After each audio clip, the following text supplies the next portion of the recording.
Fala pessoal, graça e paz. Nós estamos aqui com o nosso segundo vídeo sobre a história da igreja. E nesse vídeo, nossa segunda aula, nós falaremos um pouco sobre o panorama geral da história da igreja. Nós falaremos um pouco sobre as fases das igrejas, desde a igreja apostólica até a igreja contemporânea, isso mesmo, que é a igreja do século XX até os dias atuais. Então vai ser mais uma aula, mesmo trazendo um panorama, falando um pouco sobre cada fase dessa igreja, e nas próximas aulas nós afundaremos um pouco mais, afunilaremos um pouco mais, e destrincharemos um pouco mais cada fase da igreja de forma mais detalhada. A história da igreja cristã, como nós já dissemos, no vídeo anterior, é fundamental para nós entendermos a nossa herança espiritual e a nossa identidade como cristãos. Este estudo, tem como objetivo revelar o propósito providencial de Deus ao longo dos séculos e ajudar, a compreender a missão da igreja no mundo. Nós vamos começar aqui falando sobre a Igreja Apostólica. É a primeira fase da história da igreja. A primeira fase da igreja começa com a Igreja Apostólica. Começa nos anos 30 depois de Cristo até os anos 100 depois de Cristo.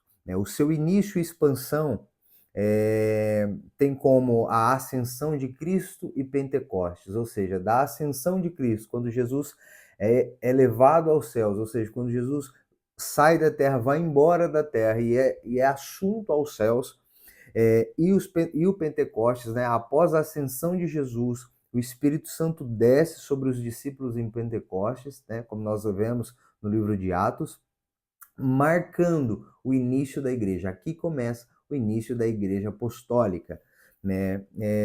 As primeiras comunidades cristãs da igreja apostólica eram formadas inicialmente em Jerusalém, expandindo-se para toda a Judéia, Samaria e Ásia Menor, que é a atual Turquia.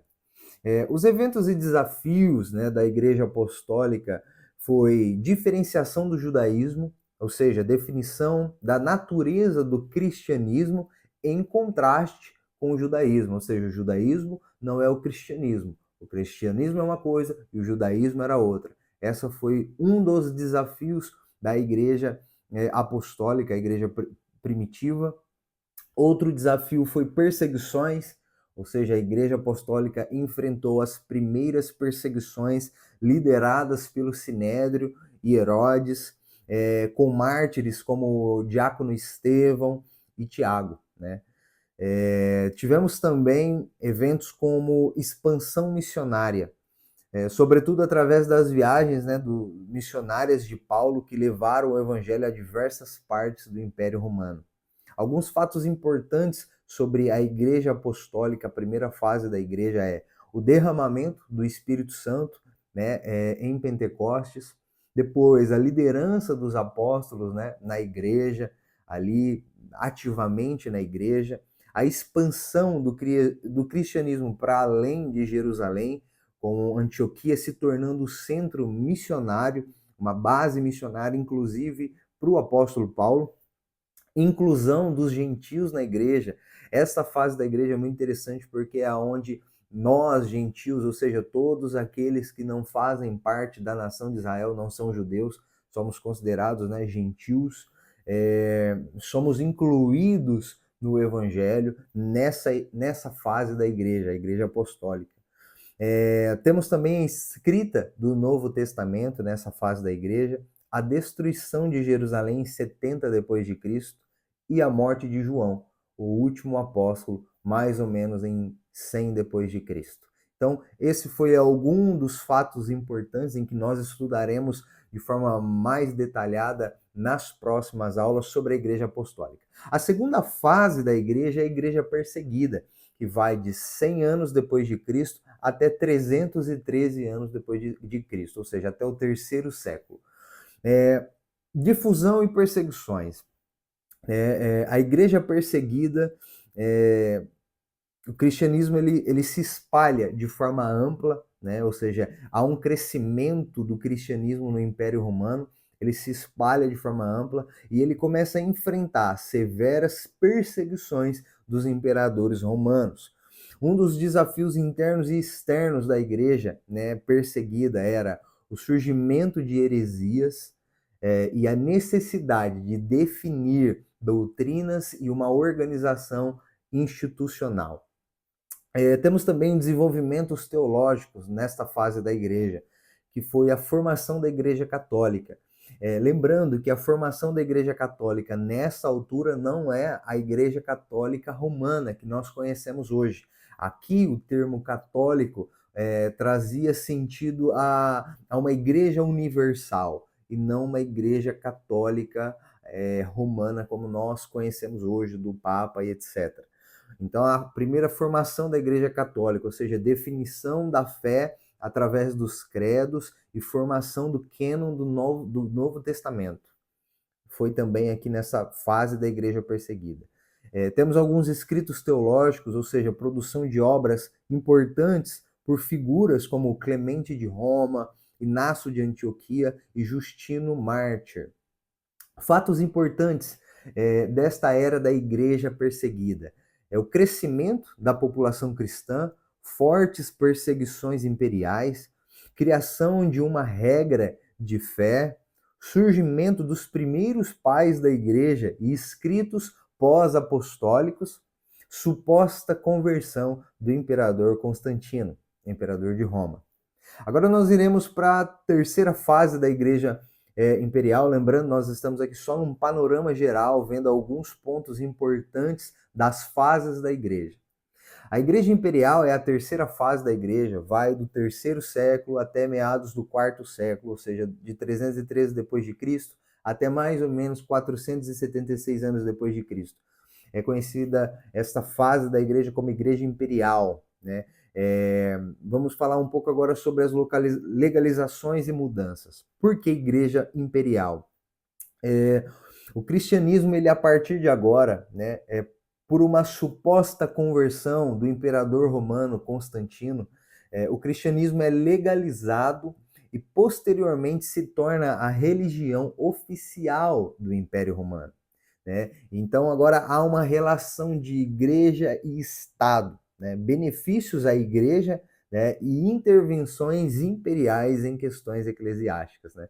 É muito interessante essa fase da igreja. Nós temos alguns movimentos e escritos também. Surge aqui o monasticismo, né? O surgimento como uma reação à crescente influência secular, ou seja, cristãos que foram para o deserto porque acharam que a igreja estava perdendo a essência da fé, a essência do evangelho, dos ensinos apostólicos, né? Com a chegada do império, da política na igreja. Então surge o monasticismo e também a era patrística, ou seja, o desenvolvimento teológico por líderes como Atanásio, Basílio, Gregório de Nazianzo, Agostinho e outros. Agora, alguns fatos importantes da igreja imperial. Benefícios concedidos pelo imperador Constantino, ou seja, a igreja nessa época havia muitos benefícios. Concílio de Nicéia houve também, falaremos posteriormente sobre isso. Início do movimento monástico, maior organização eclesiástica, formação do credo apostólico e também nessa fase ainda há a queda do Império Romano do Ocidente. Agora, quarto ponto, ou seja, a quarta fase da igreja medieval, né, vai de 476 anos depois de Cristo até 1453 anos depois de Cristo, dura um pouco mais essa fase da igreja medieval. Ela tinha ali algumas influências e conflitos, né? O poder da igreja, por exemplo, né, era uma única instituição estável após a queda de Roma, aumentando a sua influência política e cultural, né?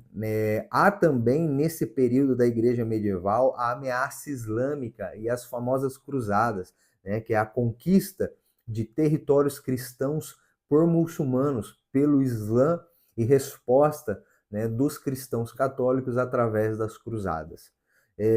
Há também alguns desenvolvimentos intelectuais nesta era da igreja, como universidades, escolasticismo, ou seja, estudo de filosofia e teologia, com destaque para Tomás de Aquino, uma importante figura também na história da igreja.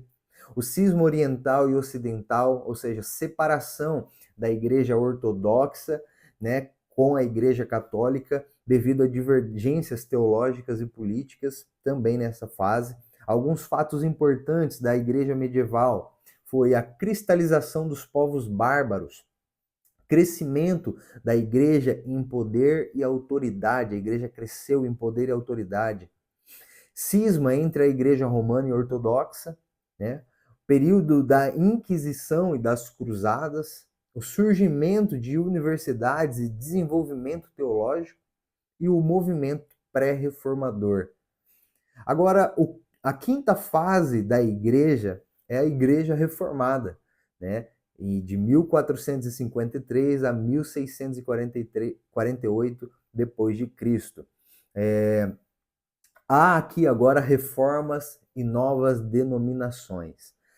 Aqui chega a reforma protestante, iniciada por Martinho Lutero em 1517 anos depois de Cristo, levando à criação de várias outras denominações. Houve também a Contra-Reforma, que foi a resposta da Igreja Católica para corrigir problemas internos da Igreja e combater os protestantes ou o protestantismo. Impactos e conflitos. Há aqui também, nesta era da Igreja Reformada, a Guerra dos 30 Anos, ou seja, o conflito devastador entre católicos e protestantes, encerrada com a Paz de Westfália. Expansão nas Américas, representação de diversas igrejas nas colônias americanas. Alguns fatos importantes: Reforma Protestante com Lutero, Calvino e a Reforma na Inglaterra, a Contra-Reforma Católica, movimentos puritanos, o descobrimento das Américas e a expansão do cristianismo e a Guerra dos 30 Anos. Agora nós iremos para a Igreja Moderna. A Igreja Moderna é dos anos 1648 até o final do século XIX. Alguns desafios e avanços, né, da Igreja Moderna se encontra aqui no iluminismo, né, ou seja, no surgimento do iluminismo e racionalismo, né, que tem um impacto na teologia, e surgimento do liberalismo teológico, um dos desafios da igreja. O pietismo e avivamentos, ou seja, o avanço da igreja foi nisso, no pietismo e avivamentos, ou seja, reação do racionalismo, enfatizando a experiência espiritual. Algumas expansões e movimentos, né, nesta igreja, nesta fase da igreja moderna. Atividade missionária, ou seja, expansão geográfica do cristianismo. Grandes despertamentos, ou seja, movimentos de avivamento na Inglaterra e Estados Unidos. Fatos importantes: desenvolvimento da ciência moderna nessa era da igreja, crise de fé e o liberalismo teológico, movimentos de renovação como o pietismo, é muito interessante o pietismo, vamos falar sobre isso posteriormente, pregadores avivalistas e grandes despertamentos, surgimento de novas denominações e o nascimento das missões modernas.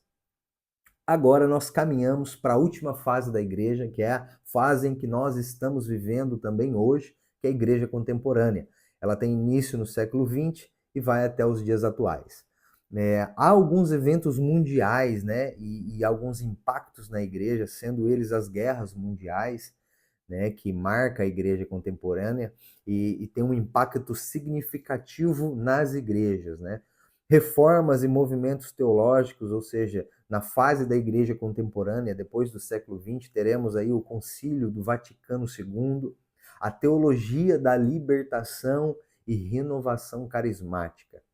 Temos também avivamentos e crescimentos, né? O pentecostalismo e movimento carismático, grandes avivamentos e surgimentos de novas denominações a partir do século XX, o movimento ecumênico, ou seja, esforços para a união das diversas tradições cristãs. Alguns fatos importantes sobre a era da Igreja Contemporânea. A criação do Vaticano foi um fato importante na história, revitalização da Igreja Ortodoxa, desenvolvimento do liberalismo teológico, grandes teólogos como Karl Barth e Dietrich Bonhoeffer, surgimento do movimento ecumênico, grandes avivamentos globais, surgimento do movimento pentecostal e carismático. E aqui nós encerramos o nosso panorama geral das 7 fases da igreja, da história da igreja. Lembrando, nós não estamos estudando só, né, a vida dos cristãos, a vida, né, do crente, enfim, nós estamos estudando a história como um todo, né? Então, eu acredito que nas próximas aulas será ainda mais rico. Convido você a ficar comigo aqui nessa playlist. Eu tenho certeza que você sairá dessas aulas, dessas videoaulas enriquecido. Quero pedir que você curta, comente, faça sua pergunta, caso você tenha, aqui nos comentários. Compartilhe no grupo da sua igreja, compartilhe com os seus amigos e vamos crescer juntos no conhecimento de Deus, no conhecimento da história da igreja da qual nós fazemos parte e vermos como Deus fez com que até hoje a sua palavra permanecesse intacta, o seu povo permanecesse fiel, como Deus preservou a igreja e as escrituras diante de tantas adversidades, diante dos acertos e os erros que a igreja também cometeu ao longo da história. Nós estudaremos juntos, aprenderemos juntos, e esse é o desejo do meu coração. Que o Senhor te abençoe, fique na paz em nome de Jesus.